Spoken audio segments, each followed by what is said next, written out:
Students, our next topic is hysteresis curve. The hysteresis curve represent the relation between magnetic field induction B or intensity of magnetization I of a ferromagnetic material with magnetizing force or magnetizing intensity H. The shape of hysteresis curve is shown in this figure. It represents the behavior of magnetic material when it is taken through a cycle of magnetization.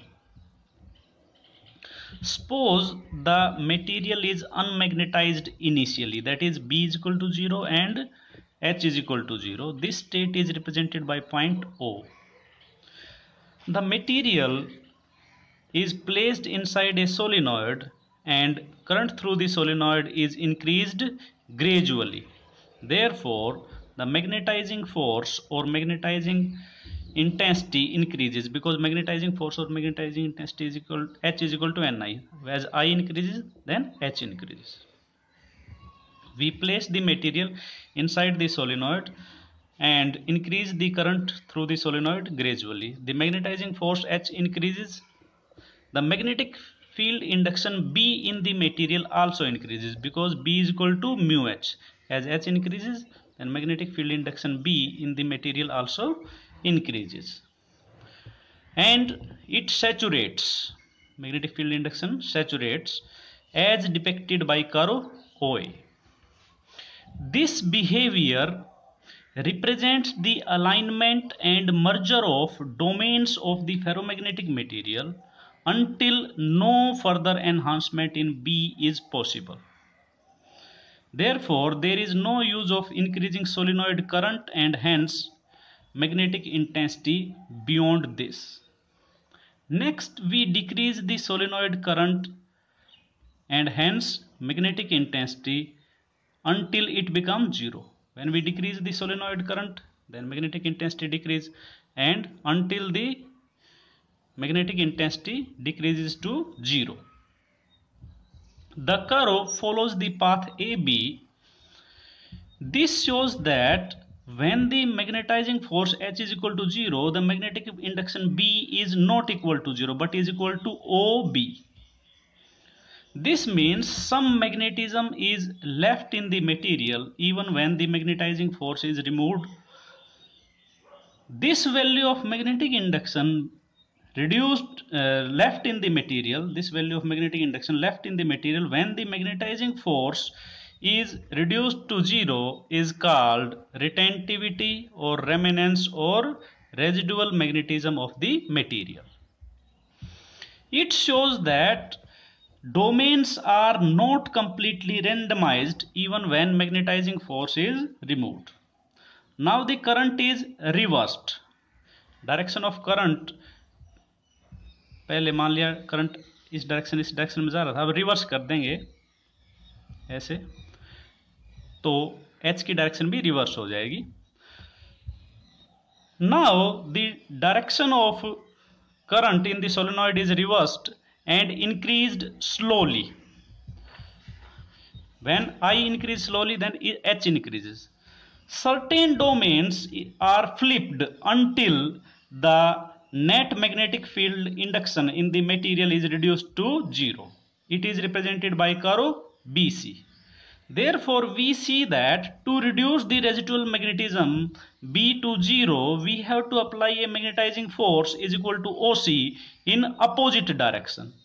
This value of magnetizing force need to be applied to reduce the residual magnetism to 0 is called cursivity. This is called cursivity of the material. As the current in the solenoid is increased in magnitude, as the solenoid current is increased in magnitude, we again obtain saturation in reverse direction at point D. This is represented by curve CD. Again the current is reduced, reversed and increased. Then the cycle repeats itself.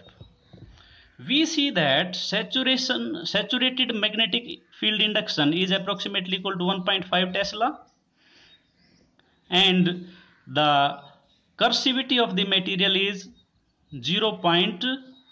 Is minus 90 ampere per meter, because unit of magnetic intensity is ampere per meter. Here we take it negative, minus 90 ampere per meter. We see that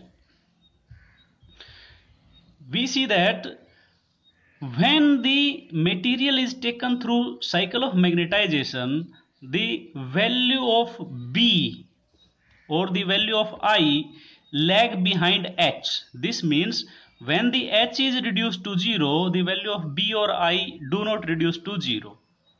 This phenomena of lagging of B or I behind H when the material is subjected to a cycle of magnetization is called hysteresis. The phenomena of lagging of I or B behind H when a specimen of magnetic material is subjected to a cycle of magnetization is called hysteresis.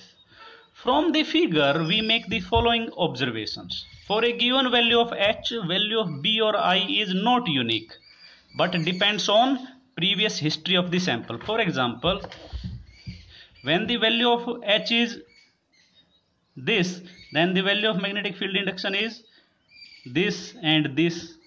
Or when the value of magnetic field induction is, when the value of magnetic field intensity is this, value of magnetic field induction is this at some time and this at some time. Therefore, the value of B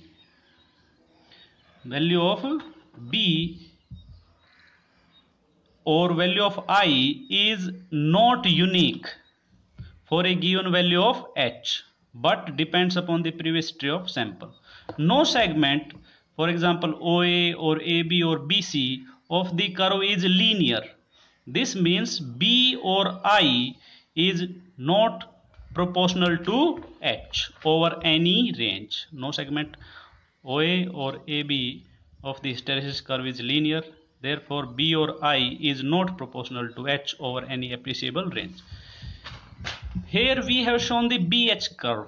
Similarly, the IH curve, the graph between intensity of magnetization and magnetic intensity, can be plotted for a material. This will be of the same shape. IH curve will be of the same shape as is the BH curve. This is the hysteresis curve.